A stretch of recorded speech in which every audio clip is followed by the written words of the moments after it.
जब तुम अपने लुक्स में ज़्यादा सिक्योर नहीं होते तो उसका अफेक्ट तुम्हारी लाइफ में होता है। It can affect your academic life, it can affect the way you talk with your friends. तुम उनसे कैसे बात करते हो, तुम उनसे कैसे डील करते हो, तुम स्ट्रेंजर से कैसे बात करते हो, इस पे भी अफेक्ट होता है। And in this video we are going to talk about how your insecurity about your looks or even about yourself overall can affect your relationship with a partner. Hello everyone, I am Disha. I welcome you to Disha talks where we talk about life. हम इसको phases की तरह देखेंगे। Relationship में आने से पहले वाला फेज जब हम सिंगल होते हैं and when we are insecure about our looks, we feel कि भाई we will not get love because we look in a certain way और हम इस स्टैंडर्ड में नहीं बैठ रहे हैं, है ना। तो हमें कोई नहीं मिलेगा ब्रो, हम ऐसे ही सिंगल रहेंगे। आई have seen a lot of people talking in the comment section. अगर कोई ऐसी ऐसी लवी डवी रील होगी तो उस कमेंट सेक्शन में लड़कियाँ होगी, भगवान ये तो हमको सिर्फ देखने के लिए रखा है, हाँ जल गई हमारी जी बस, ये वो ऐसे वाली कमेंट्स, ठीक है। It is funny for some reason, but उसके पीछे भी थोड़ा सा कहीं ना कहीं पे हमारा फ्रस्ट्रेशन होता है, हमारा ट्रॉमा होता है। अभी is this true? I will say 100% no. If someone is loving you because you look in a certain way, then that is not love, that is attraction. And attraction आज या फिर कल खत्म होने वाली बात है, ठीक है। If someone is just loving you because of this, then there is a problem in that love. And if you want that kind of love तो तुमको थोड़ी सी थेरेपी और खुद के बारे में भी सोचने की ज़रूरत है। इससे मैं तुम्हें ये बताना चाहती हूँ कि looks doesn't matter when it comes to love. It can matter when it is the time of attraction. हाँ ठीक है, ये अच्छे लग रहे हैं एस्थेटिकली, वो अच्छे लग रहे हैं एस्थेटिकली, बट अगर तुमको डीपर कनेक्शन किसी के साथ बनाना है, अगर तुमको वो प्यार वो मोहब्बत चाहिए जो तुमने फिल्मों में देखी है, it is not going to happen just because of this. It is very important to have really good and strong personality for yourself. अगर वो नहीं होगी कोई बात नहीं, हम डेवलप कर लेंगे, हम हर चीज़ डेवलप कर लेते हैं, इसमें कोई बात नहीं बाबू। तो ये हम जो खुद को एक्सक्यूज़ देते हैं, we are not going to get someone because we look in a certain way. हमको यहाँ से बाहर आना है, पहली बात तो ये, ठीक है। हमारा जो माइंडसेट है जो हमको ऐसे पकड़े हुए हैं, वहाँ से हमको खुद को स्ट्रगल करके झगड़ के बाहर आना है। We ourselves are giving ourselves excuse for no reason at all. अगर ये एक्चुअल में रीज़न होता, अगर ये फैक्ट होती, तो जो भी सुंदर महिलाएं हैं वो कभी सिंगल नहीं रहती, ठीक है। और उनका प्यार कभी ऐसा होता नहीं कि उन पर कोई चीट करता। सबको लगता है अरे मेरे को बहुत सुंदर लड़की मिल गई, अब तो मेरी लाइफ सेट है, अब मेरे को चीट करने की ज़रूरत नहीं। But sometimes people do that even when they have gotten really cute wifes. अब मैं चीटिंग को जस्टिफाई नहीं कर रही, मैं बस बता रही हूँ कि अगर ये रीज़न होता तो क्या ही होता, है ना। बट ये रीज़न है नहीं। एड्रियाना लिमा को लोग चीट कर रहे, बोलो। Second phase is when somehow things work, somehow we feel अरे वी आर इम्पोर्टेंट। और ये सिर्फ लड़कियों में नहीं होता, ये लड़कों में भी होता है, ठीक है। I have seen people in our community, जो मिक्स ग्रुप है वहाँ पे कुछ लड़के होते हैं, वो लड़के बोलते हैं कि अरे लड़कियों को जब डेट करना होता है ना तो दे डेट रियली सेक्सी पीपल, दे डेट वेरी हैंडसम पीपल, और जब उनको शादी करनी होती है तो उनको नॉर्मल एवरेज लड़का चाहिए होता है। And I was like bro you are so wrong, you are so wrong even for dating we see personalities. I am talking about myself and the girls I have been with. मेरे को नहीं लगता कि हम लोगों में से कोई भी बस लुक्स के लिए किसी को डेट करेगा ब्रो। हम थोड़े अलग हो सकते हैं। हम लड़कियों में जो अबव एवरेज लड़की है वो भी ऐसी ही बोलती है हमारी जैसी कि नहीं, हमको माइंडसेट बहुत जचता।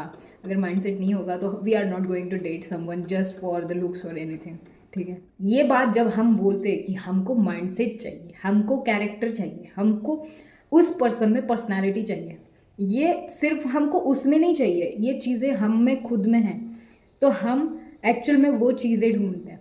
जो लोग ऐसे होते हैं ना, जो लोग ऐसे सोचते हैं कि ब्रो सामने वाला तो लुक्स ही देखता है ना, कहीं ना कहीं पे उनके दिमाग में सबकॉन्शियसली वो भी वैसी ही चीज़ें सर्च कर रहे होते हैं बाहर, ठीक है। और वो भी उसी चीज़ों से अट्रैक्ट होते हैं और उनको ऐसा भी लगता है कि उनमें वो चीज़ नहीं है। ये वाला जो पार्ट है थोड़ा रिवाइंड करके फिर से सुना, क्योंकि ये वाला जो पार्ट है ना, बहुत लोगों में मेरे को ये पैटर्न दिखा कि they are trapped in their own mind. I am not beautiful. I am looking for someone beautiful. I am not getting someone beautiful because I am not beautiful. समझ रहे हो? Now let's talk about the second phase.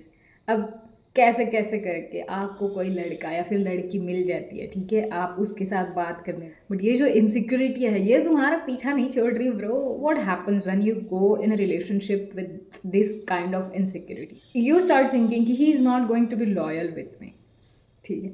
You will start thinking अगर उसने phone नहीं उठाया then you are going to think bro he is cheating on me. May be he is just doing his work bro. उसको भी काम होगा, उसको भी फ्रेंड्स होंगे, उसको बहुत कुछ चीज़ें होगी, but in your mind you are thinking no he is cheating on me, क्योंकि वो फ़ोन नहीं उठा रहा मेरा, है ना. उसने मेरे को आज फ़ोन नहीं किया, उसने मेरे को आज 500 मैसेज भेजे, 700 मैसेज नहीं भेजे, तो may B he is not that much interested in me. ये कहीं ना कहीं पे तुम्हारी इनसिक्योरिटीज़ बोल रही है, और ये वो इनसिक्योरिटीज़ है कि आई एम नॉट प्रिटी इनफ, क्योंकि तुमको लगता है कि रिलेशनशिप में आने के लिए प्रिटी होना बहुत इंपॉर्टेंट है. ये तुम चीज़ दिमाग में नहीं रखोगी, तुम ये बोल के भी दिखाओगे कि oh you are not interested in me, है ना. You are not giving me that much tension जैसे पहले देते थे. तुम्हारी तो गर्लफ्रेंड्स होगी बाहर, तुम तो ये कर रहे होगे, तुम तो वो कर रहे होगे, है ना. कहीं ना कहीं पे ये चीज़ें दिखती है. हम जैसे जैसे बात करते हैं वो रिफ्लेक्ट करता है हमारा माइंडसेट, ठीक है. हमारा माइंडसेट ही हमारे वर्ड्स में दिखता है. और जब तुम ऐसी चीज़ें बोलती हो तो खुद को कैच करो. इस वीडियो के आगे जब भी तुम बात करोगी अपने पर्टिकुलर पर्सन से, तो देखना कि तुम कैसे बात कर रही हो, ठीक है. तुम्हारे दिमाग से क्या निकल रहा है, और जस्ट ऑब्जर्व करना ये चीज़ें कि क्या तुम्हें सच में लगता है कि he is going to cheat on you. क्या तुम्हें सच में कहीं ना कहीं पे इनसिक्योरिटी लग रही है, किस चीज़ों की वजह से इनसिक्योरिटी लग रही है, और क्यों लगता है कि वो तुमसे प्यार नहीं करता. इन रिलेशनशिप सामने वाले के भी वर्ड्स बहुत इंपॉर्टेंट होते हैं when it comes to your insecurity. जैसे कोई लड़का है और उसकी हेयरलाइन जो है वो पीछे जा रही है, लड़कों की जल्दी जाती है, तो और कोई लड़की है और उसको बोल रही है यार तेरी हेयरलाइन तो बहुत ज़्यादा पीछे चली गई, ये वो, तो कहीं ना कहीं पे वो लड़के के दिमाग में पहले से वो चीज़ होगी, ठीक है. वो कभी उसको बोला होगा, और अगर वो चीज़ होगी और उस लड़की ने उस चीज़ को हाईलाइट कर दिया, तो भाई वो लड़का तो हमेशा इसी बारे में सोचेगा. एंड वो ऐसे भी सोचेगा कि भाई if I will not be that good for her, she can go for someone else. ये उसके दिमाग में जाके बैठेगा.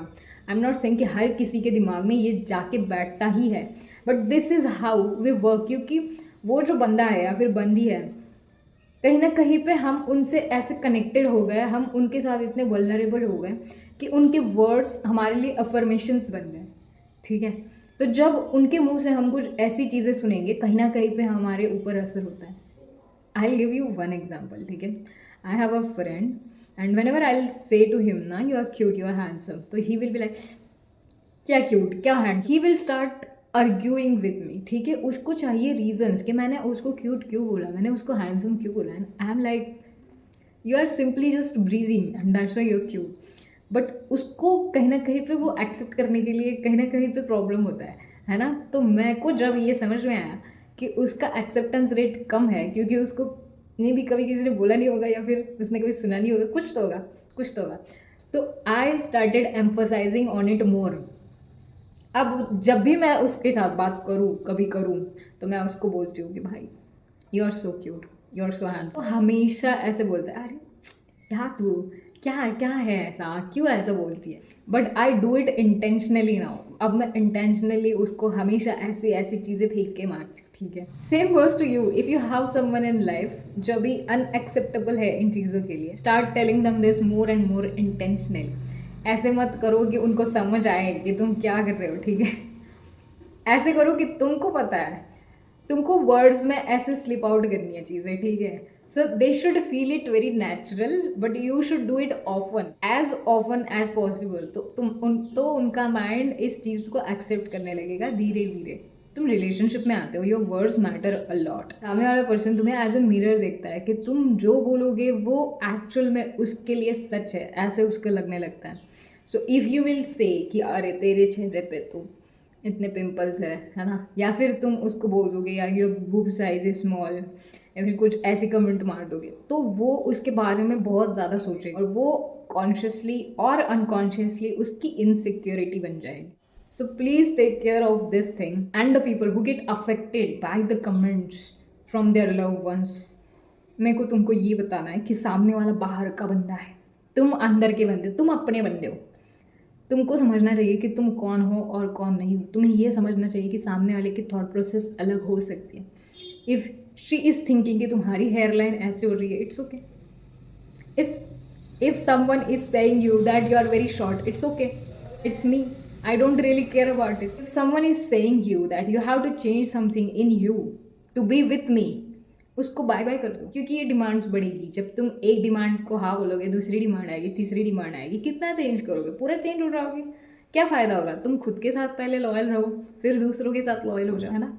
सो I told you 3 important things in this video. पहला जो फेज़ बताया मैंने, हम रिलेशनशिप में आने से पहले ही सोचने लगते हैं कि we are not fitting in a beauty standard, so we don't deserve love.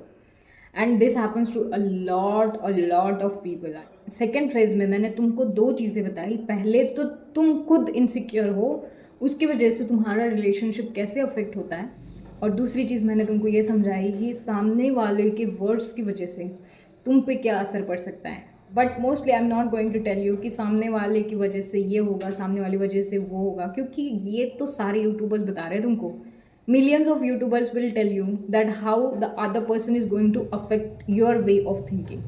I'm not here to tell you that. I am here to tell you how you are going to affect your relationship because of your thinking. And I hope you come out of it, and I hope you understand that you are the creator of your life. You can only change your thought process, and if you will do it, you are going to win in your life, bro. That is all for this video. I'll meet you soon. Till that time, stay happy, stay blessed.